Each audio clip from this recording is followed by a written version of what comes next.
খিচুড়ি সবাই পছন্দ করে।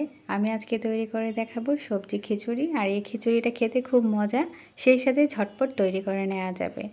তো খিচুড়ি তৈরি করার জন্য আমি প্রথমেই নিয়ে নিলাম 1 গ্লাস পোলাওর চাল 250 গ্রাম, নিয়ে নিলাম হাফ কাপ মুগ ডাল, নিয়ে নিলাম হাফ কাপ মসুর ডাল, নিয়েছি পছন্দ মতো সবজি গাজর, ক্যাপসিকাম, ফুলকপি আর ব্রকলি।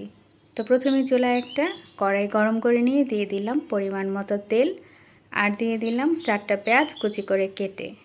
এবার পেঁয়াজগুলোকে কিছুটা ভেজে নিতে হবে।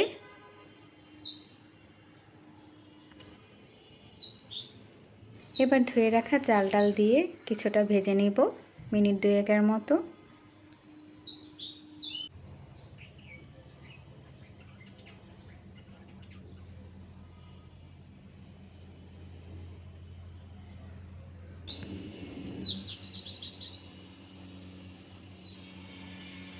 এবার সবগুলো সবজি চাল ডালের সাথে মিশিয়ে তারপর কিছুক্ষণ ভেজে নেব।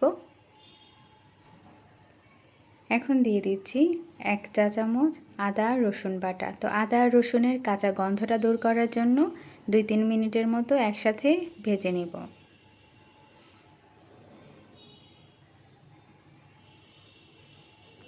এখন এখানে কিছু মশলা দিয়ে দিব।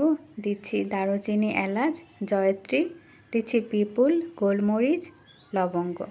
আর সেই সাথে এই মশলাগুলোকে একসাথে আরও কিছুক্ষণ ভেজে নিতে হবে, যাতে করে সুন্দর একটা গন্ধ বের হয়। চাল আর ডাল মিলিয়ে এখানে হয়েছে 1.5 গ্লাস। তো 1.5 গ্লাসের জন্য আমি পানি নিয়েছি 3 গ্লাস। 3 গ্লাস পানি ফুটিয়ে এখন দিয়ে দিলাম। সেই সাথে দিয়ে দিচ্ছি হলুদ, মরিচ, ধনিয়া, জিরা, আর সাথে দিয়ে দিলাম একটা পোলাও পাতা। খিচুড়িতে যদি পোলাও পাতাটা দেওয়া হয় অনেক সুন্দর একটা ফ্লেভার পাওয়া যায়। যদি হাতের কাছে থাকে তাহলে দিতে পারেন, না হয় বাদ দিতে পারেন। তো এখন একটা ঢাকনা দিয়ে ঢেকে না হওয়া পর্যন্ত কুক করে নিব। এখানে পানির পরিমাণটা বুঝে দিতে হবে। যদি চালটা পুরান হয় তাহলে পানির পরিমাণটা একটু বাড়িয়ে দিতে হবে, আর যদি নতুন হয় তাহলে একটু কম।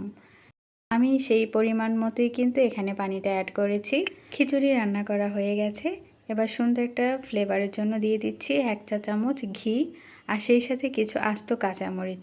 এই দুইটা মিলিয়ে খুব সুন্দর একটা ফ্লেভার আসবে। এই খিচুড়িটা খেতে খুবই মজার। প্রায় সময় আমাদের বাসায় এই খিচুড়িটা রান্না করা হয়, বিশেষ করে সকালবেলায়। আমার মা আমাদের বাসায় 2 রকমের খিচুড়ি রান্না করে। আজকে একটা খিচুড়ি রান্নার রেসিপি শেয়ার করেছি, আরেকদিন অন্য রেসিপিটা শেয়ার করব।